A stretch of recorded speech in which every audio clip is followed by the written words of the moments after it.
part of my TDI Corrado conversion, I'm putting a later style fuel tank in. Being an early model, it got the smaller tank. Now I've got a slightly larger tank, which also matches the fuel capacity that's shown on the clocks. And the other thing I can do is fit the later Mark IV fuel pump. Two problems. First one, that doesn't quite hit the bottom of the fuel tank.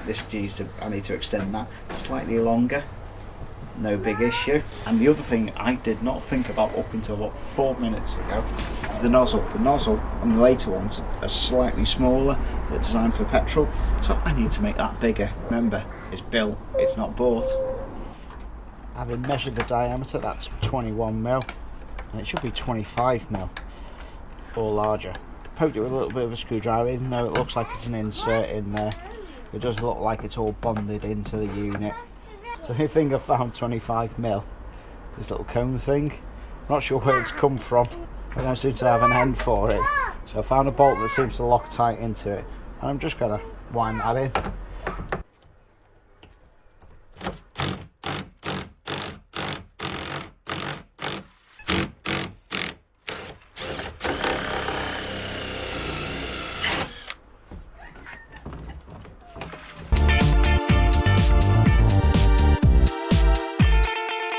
After much deliberation on what to do, the VR tank has got these little humps either side compared with this one.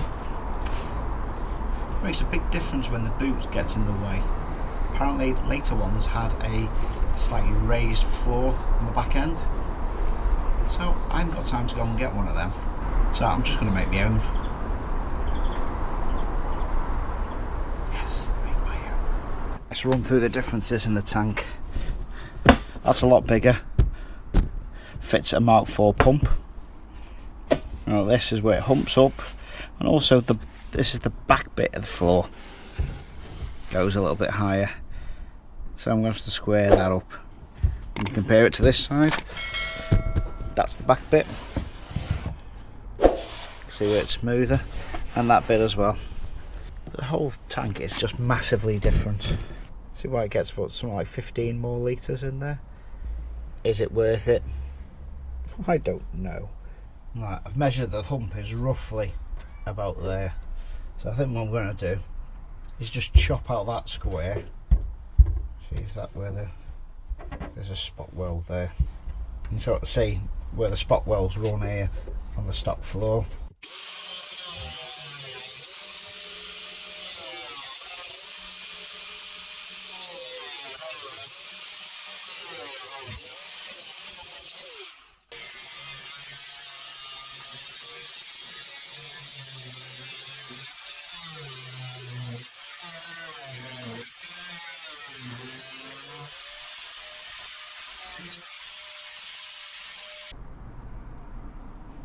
Well, I've managed to get it so far up. It's one of those jobs you're not sure whether you should have started or whether you should have not bothered and found another solution. But we're this far in. We've got that much pretty much protruding. But it's just the floor bit, it just needs to come up a little bit more. So I'm going to have to raise where the spare wheel sits. Wowzers. There we've got the floor as it sits. That's pretty much all mounted up. That's no longer straight, so the later floor must sit a little bit higher on the footwell. That's pretty much all I'm going to be able to do bodywork tonight. You have a quick look at it. It certainly looks different. Not sure where everything's going to be going, but before I start fabricating stuff up,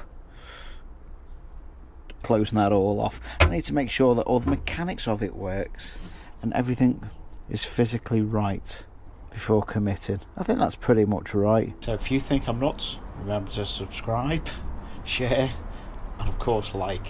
Pretty sure the tank's right. I've got to make sure all the pipes, the fuel pump, everything all works, everything's all routed right. So the last thing I want to do is start committed to welding bits in there. Where's that little section? Welding that higher up there. I could soon box that in. This floor's not straight. I want to see how much straighter I can get that floor. See if I can tweak it just a little bit. But hey ho, that's alright. and the internet said it wouldn't fit. I've got to prove them wrong. It just goes to show things can be built instead of bought. So thanks for watching. Ta-ra!